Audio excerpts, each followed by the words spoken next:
can't express how stoked I am for this because we are connecting with somebody that I have not seen in the flesh for. We were trying to decide between. We'll go with maybe 20 years. We'll go with that. And you don't know this. I was gonna drop this bomb on you too. I had back in the day with Karina McKenzie. I had a mad crush on Karina. Oh, stop! I had a mad. I mean, you were the cool one, funny, No. charismatic. Everybody's trying to keep up with Karina. So we worked together on the Riverboat Queen. Oh yeah. And I think I don't think we met before that. I think it was Nope. that was our exposure. Waiting tables. And the giggles. Yeah, exactly. I was behind the bar, I think. Yeah, that's where I got my bartending experience. But the giggles, the good times, and those ridiculous outfits. Oh my God. Did we have to? I don't want to go back. We did it. We did it. But honestly, Karina, thanks so much for joining us on the show. My pleasure. My pleasure. It's such a pleasure to be here. I love reconnecting with you, and I've loved watching what you've accomplished in the days since that old riverboat, man. You wouldn't have believed that you and I would end up where we are, right? Exactly. Changing the world. So where to begin, Karina? Like, it's one of those things that we haven't really connected throughout the years, and then online you see this amazing initiative that you're part of, this amazing company, Wanderlust. And so I'm just curious, like, how did this begin? Like, what was the drive to create Wanderlust? So I always started at the gates. I am not a founder of the company, but I did marry one. So I've been sort of in the trenches from early days. But it was started by my husband, Sean Hess, and his two best friends. They were roommates in college, Jeff Krasno and Jeff's wife, Skylar. And Sean and Jeff had been in the music industry for years, and they had a music management and music label combined. And they were watching their friends in New York City go off and start Bonnaroo and Gov Ball and all these festivals, and really trying to figure out how community could be present in the music industry as it was starting to shift towards MP3s for 99 cents. And they're like, wait, where's the community at with this? And at the same time, Jeff's wife, Skylar, is becoming a really renowned yogi in New York City. And she opens up a studio, and it's post 9/11 recovery time in lower Manhattan. And so they all take some office space together, and they're in the lower space, and they're seeing these yogis come, and they're just coming and coming, and her business is doing so well. And they're like, wow, what's going on with this yoga thing? And Skylar does eventually get them on retreat down in Costa Rica. And where, if you saw my husband, he's not a yogi. Love you, honey. Love you, honey. You're not a yogi. And he goes on this yoga retreat, and he's like, wait, this isn't nearly as boring as I thought it would be. You know, people are surfing, and they're eating well, and they're drinking wine, they're getting into a little bit of trouble, and they're getting up and doing yoga the next day. And they have the thought, like, well, what if instead of 15 people, what if this was 100 people? What if this was 1,000 people? What could this be our festival? And so they struck out in 2009 and went out on this crazy path to start a yoga festival at a time when no one put those two words together. And they really, they involved Skylar with her knowledge of yoga, which is so deep. Love you, Sky. Love you. And she brought that knowledge, and they brought the knowledge of how to really create a functioning festival with proper stages, proper mics, proper everything to really give this experience its due. And Wanderlust was born in 2009. Wow. And I got to witness this firsthand. I don't know if I told you this, but I got to witness it firsthand, I want to say maybe 6-7 years ago in Tremblant. And we got a place out there, and it was buzzing. And I'm like, what is this? And what I liked about it was everywhere you turned, there was a smiling face. Totally. Everybody was in this like absolute positive spirit. And I'm far from a yogi, but used to practice yoga when pre-pandemic. And I'm like, this is beautiful. Like you're mixing community with exercise and stress management, and I didn't catch all the components of Wanderlust, which we'll talk about too. But Yeah. it just really struck me as a holistic way of approaching health and wellness. Absolutely. As I was scanning the pod for previous guests and noticing all the fancy, MD, PhDs at the back of their name, and I don't have any of those. However, the theme of what I was seeing come out on the pod is exactly what we are doing, and we're just approaching it from a slightly different angle. Mental health is a huge part of it. Community, movement, food, mindfulness. And as I was trying to prepare and do some notes, I was thinking about, we've had so many doctors that I love and I am now friends with on. So actually, I started with Wanderlust at what we call the Speakeasy, which is like our TED Talks.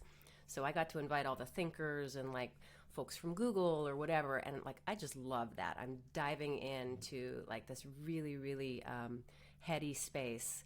And that's actually where I really did see a lot of lives change, because people are in an embodied state. They've gotten away from their comfort zone. That's a big part of what the Wanderlust experience is like you go away from, like, you have your identity at home.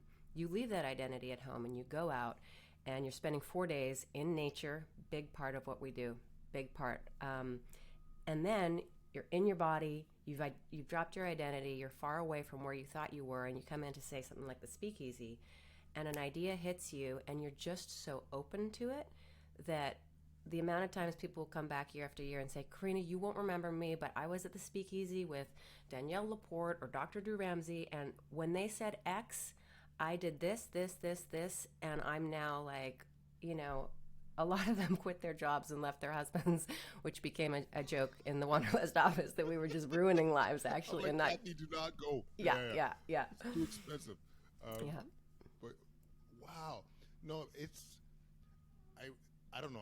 To me, I find it quite appealing, this idea that you leave your identity at the door and just kind of be open. Mm-hmm.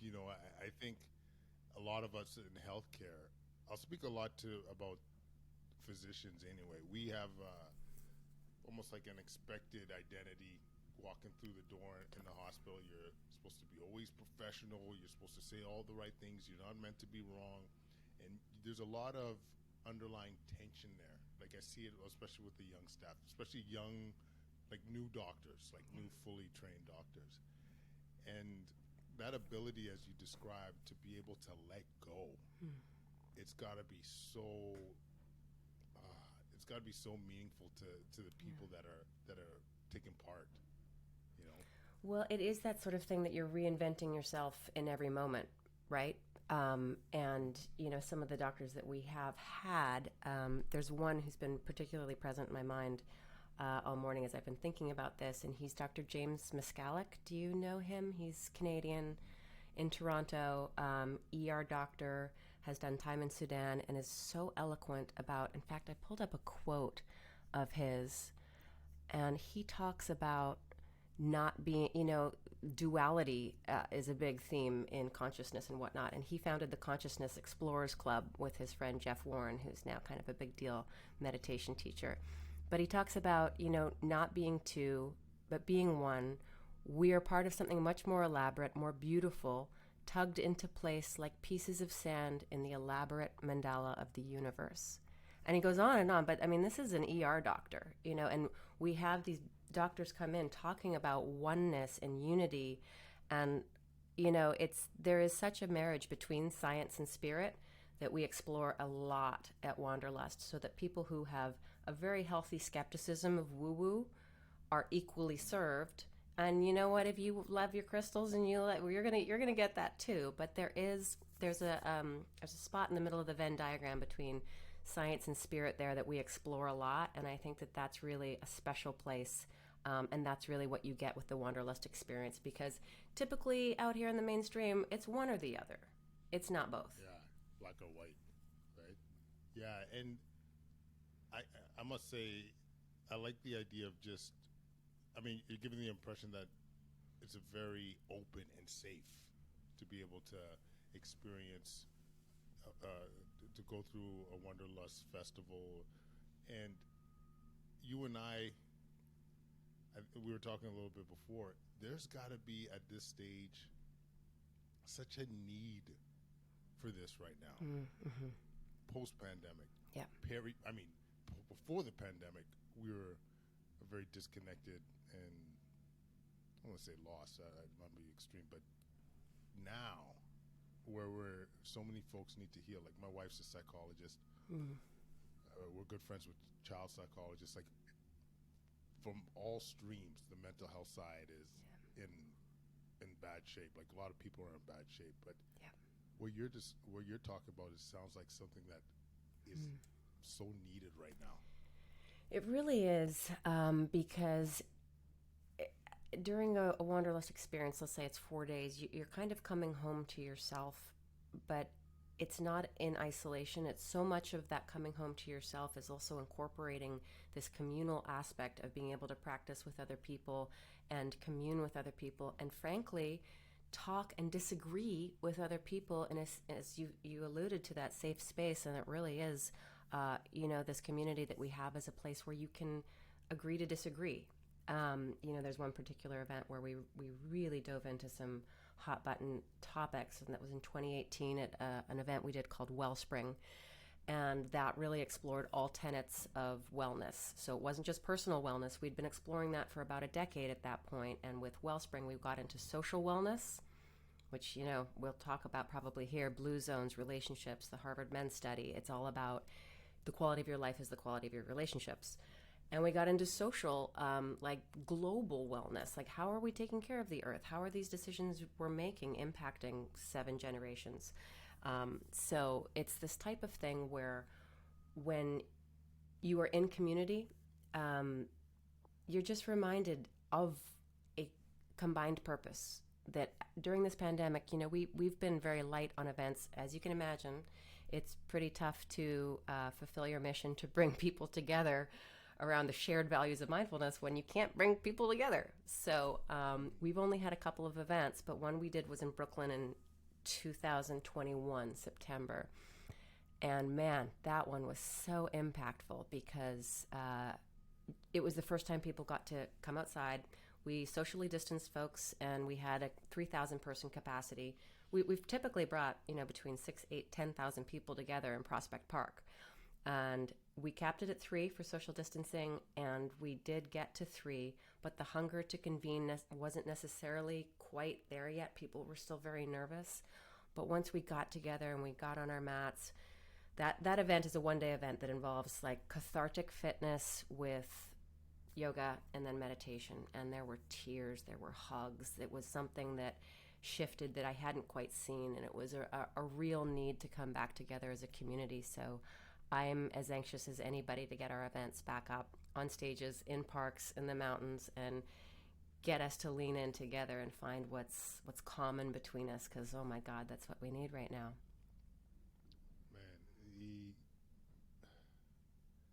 I don't know. I get a little bit verklempt thinking about what that must have been like in 2021. Like I've kind of experienced this in like micro versions of this. So like when, this is going to sound like a real ridiculous example, but Karina, when our firstborn had his first hockey tournament post like craziness, like when we were all together going to it was his first hockey, it was a hockey tournament because, and the reason I'm saying that is because like grandparents and parents were there, and I cried because it was like we were all together, we were all cheering on our kids, and I just realized how much they've been missing out on this, like how much they were missing this experience, how much we collectively have been missing out, that connection, that human experience of cheering on our littles. And they lost 6-1, but I couldn't give a damn about the score. That's right. It was just so beautiful seeing it all. And I could only imagine in a setting where you're meant to connect, like the intention is to connect, right? Definitely. How, I don't know, there must have been hardly any dry eyes at the end of that day. No. And then, we had great teachers that day. Reverend Angel Kyoto Williams, I love you, out there. And then we also tapped a dear friend of mine, Canadian as well, BC boy Garth Stevenson, with his double bass, and a fellow singer, and they sang What a Wonderful World, and just to close the meditation, and just like that really.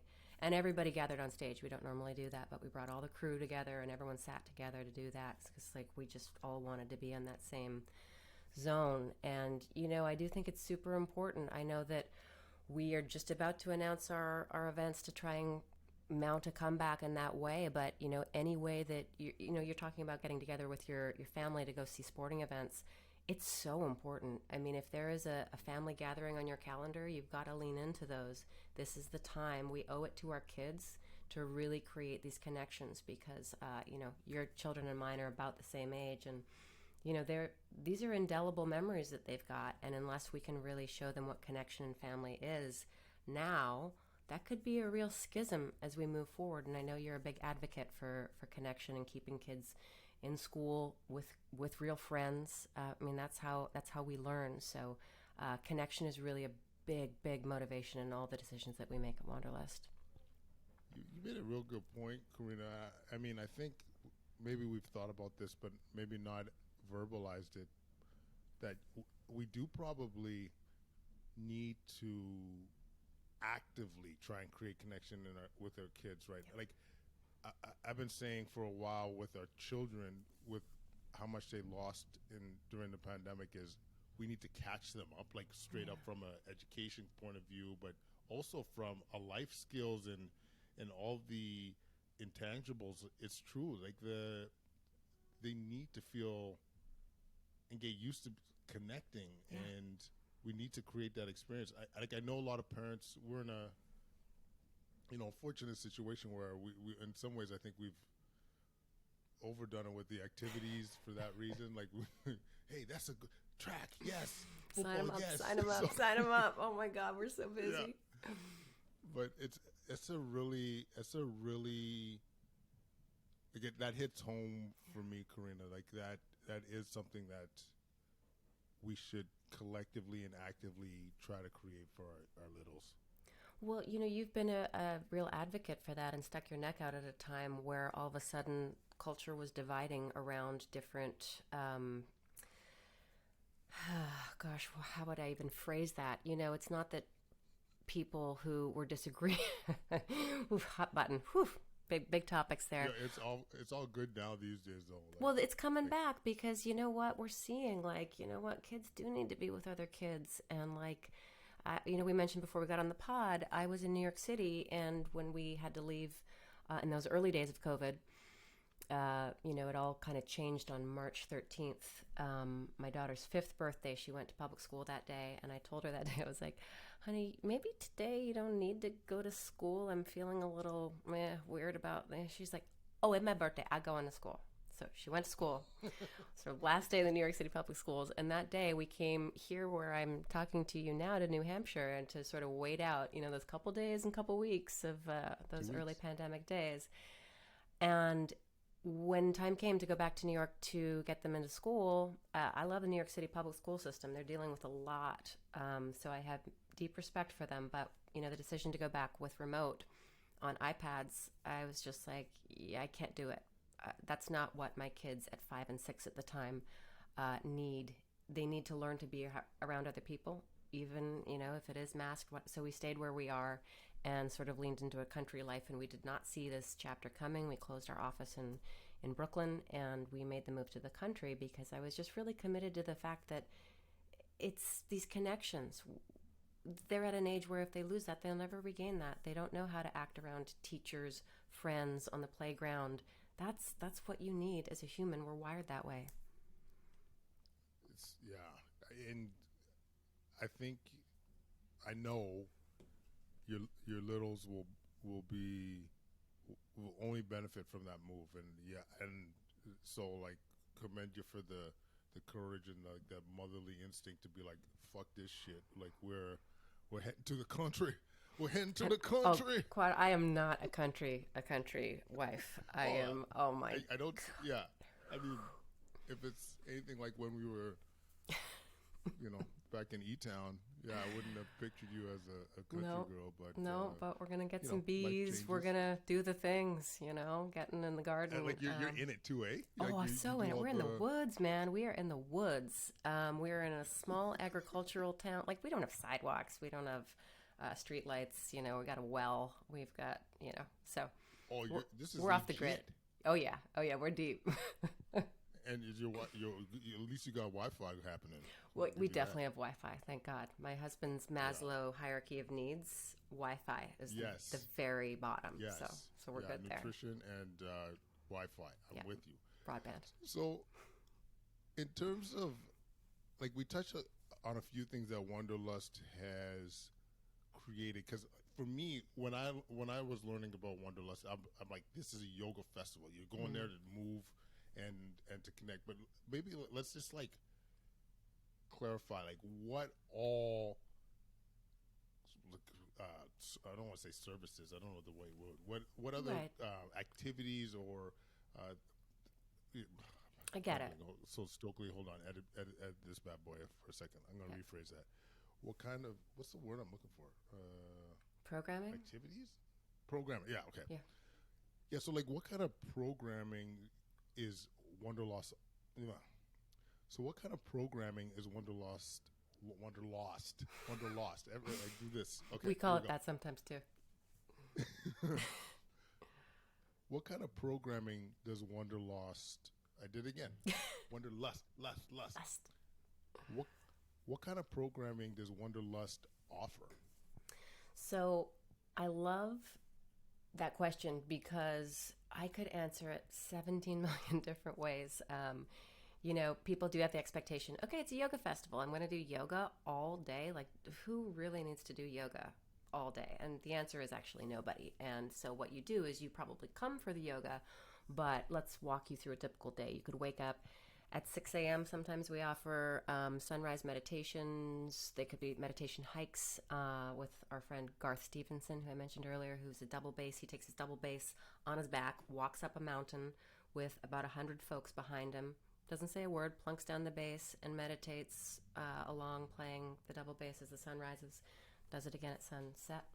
8 a.m. maybe you get into a vinyasa yoga, like nice sweaty kind of class. 10 a.m. you're going to go to the Speakeasy, which is our version of a TED Talks, mindful living. You'll hear from a neuroscientist about what's actually happening, how, Dr. Sarah Gottfried could be talking about how when you meditate, your telomeres are getting longer, this kind of stuff. And then you go for lunch and you're going to not eat crappy food.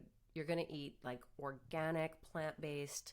We're not a vegan festival. We still do have some options for those who are not, but it's going to be great, healthy food. Then in the afternoon, you're probably going to try a different type of yoga. So you might try acro yoga. You might try partner yoga. You might try hooping. You might try oh God, what's it called? Poi, that balance thing where you're so much going on. Then around 4 o'clock, you're going to go to a restorative or yin yoga class. And then at about 6 o'clock, you're going to go maybe to our Wanderlust. You might find me there. My favorite yoga of the day. Red wine is very good for you. And then after Wanderlust, you might go to our farm-to-table dinner, and you'll sit at a long table with other folks that you didn't know. We're going to be your best friends. And she's from Detroit, and she's from Kelowna, and you're going to suddenly come out with new friends, and then you're going to go party, and you're going to go see Michael Franti or, gosh, so many Broken Social Scene we've had, main stage, and then that's going to be 8 to 10, and then you're going to go to the DJs late night, and you're going to be going to whatever, Bonobo and DJ Drez, and they're going to be going till 2 a.m. So I've just walked you through a 6 a.m. to 2 a.m. sort of thing, and you can do that 4 days in a row. My gracious. Yes, okay. So really, you're getting a variety of yoga experiences. Yeah. You're getting some quality education, the nutrition side, and then joyousness. Totally. When the lights go out. Yeah. Time to let loose. Totally. It's food, it's mindfulness, it's movement, it's community. And, sometimes I think of, I actually am head of programming for events, and that's fun. That is so fun to just orchestrate people's a day like that, and the alchemy of adding the right musician, which could be a DJ or an acoustic violin to the right moment.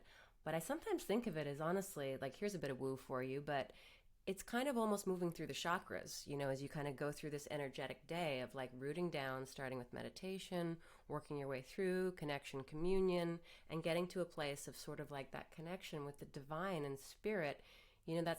That kind of should be present in every day at Wanderlust if I'm doing my job right. Wow. I think, in some ways, this has got to be the best job around, the programming side. But at the same time, it's got, like, you must have, you think about 95 permutations and combinations of how to create that amazing experience over a 4-day period. Yeah. I'm curious, some of the speakeasies, you mentioned some that just, like, honestly, they sounded super interesting, but any others that really that stick out in your mind, or that you got feedback on that was like, this cat needs to come back, I need to get more information? Actually, before that, even like we could talk about the specific topics that have gone through, like high level topics, but then like anybody that has come to mind that it was like amazing. Yeah. I don't know if you can hear that ring. Sorry, we could edit that out. Yeah, Can you hear okay. anything? Just we'll edit that out. You could edit. We'll edit it. Cool. So you can answer at any point. Thank you. So as far as inspiring speakers that we've had, it really is such a broad gamut of folks in the business of inspiration, which includes, as I said, folks from Google. We've got neuroscientists. We've got mindful comedians. Because I do stand by, I stand by, and actually I think the Dalai Lama would back me up on this, that laughter is such a way to break down walls toward enlightenment and connection, that if we have the ability to laugh at ourselves and laugh at our habits, we are moving on the trajectory towards self-awareness and ultimately toward enlightenment. I'm not quite there yet. I'll let you know when I get there how it works. Leave some breadcrumbs. But some of the best speakers we've had, I got to give a shout out to Elizabeth Gilbert. She is just fantastic. And as just a human being, I had not read Eat, Pray, Love. I'm the only person left in the world who's not read that book. And still booked her. Oh, yeah, okay. So there's two of us. Shh, it's okay. We're in the minority, trust me. But I booked her. There's a movie, isn't it? Yeah, played by the biggest star in the entire world, Julia Roberts, that's right. And she came, and I had to confess to her that I hadn't read the book, and she is just so cool, and she did a workshop that I saw more lives changed in that afternoon with her, and her humility and her grace was really something to behold. She's a master. She really is a special human being. I would recommend anybody. Actually, she's on a tour of Canada as we speak, really? For those who are listening, in April of 2023. Some other, if we have a medical audience here, some of the best speakers that we've had, I will give another shout out to James Miscallick. He is the ER doctor out of Toronto. He is currently going to retire and focus on writing. And his gift with words and the essence of spirit, having been so close to it in the ER and watched lives lost, he's truly gifted. I would definitely check him out. I love Dr. Drew Ramsey. He talks about eating to beat depression. So the idea that you are nourishing your way to better mental health, which we don't often think about. I also love Dr. Robin Berzin, female doctor, New York City. She's one of the few who came to Wanderlust. Everybody quits their jobs and goes to become a yoga teacher. She came to Wanderlust, quit her job, and became a doctor because she saw what you see, which is the need to solve healthcare. And she founded Parsley Health, which is a very innovative clinic out of New York City. And, she wrote a book called State Change, and she's talking about the opposite, really, which is how, we do talk about mind-body connection, and she wanted to flip that. And she's like, if you're suffering from depression and anxiety, let's talk about what's going on in your gut, because that could be causing it. So let's flip the script a little bit and really focus on that.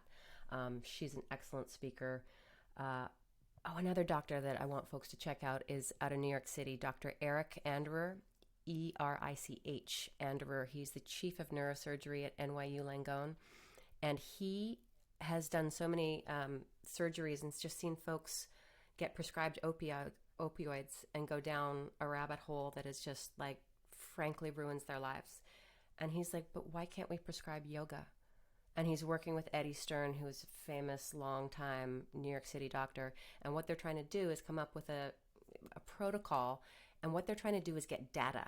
And I know that that's the most important thing if we're talking about healthcare. People want to know the data. And that's something that we at Wanderlust have never really collected because, we're just throwing a party. We're celebration of the mindful life. But it occurs to me that that collection of data can be really powerful to change things. And so Dr. Anderer and Eddie Stern are trying to work on that to get the data so that there can be resources to support the prescription of yoga, 16 poses instead of opioids. I mean, I know what I would choose, but I know where conventional medicine is sending folks right now. Wow. Okay. I mean, I got so many things here. I've got a long guest list for you to hit. I wrote them all down. It's like he's got to interview all these folks. I'll start with the yoga folks. I certainly, my humble opinion, that has legs. I would actually even think about doing that before surgeries, like the prehab. Totally. We call it. Yeah. So you do the 16 poses or whatever. Because in my line of work, what I see, I'm an ICU in the ICU. So like when people are at the brink, and honestly, it sounds ridiculous, but it's hard to die. And what it comes down to is quality of life. Like, what is your life going to look like afterwards? And the people that come in strong and not only strong physically, but also strong up here and mentally, they're the ones that come through. They're the ones that get home and get functional and doing all the stuff that they love. So the idea of focusing on movement, yoga is beautiful. Pre getting sick and post getting sick, because those that get better are the ones that move. I'm telling you. And if you have a program or incentive, like we're commenting on yoga, but it's also strength training, whatever it might be. And I'm sure you would agree, like, just getting people to move. The thing I like with yoga is it's like truly is mind body. So yeah, like I love that.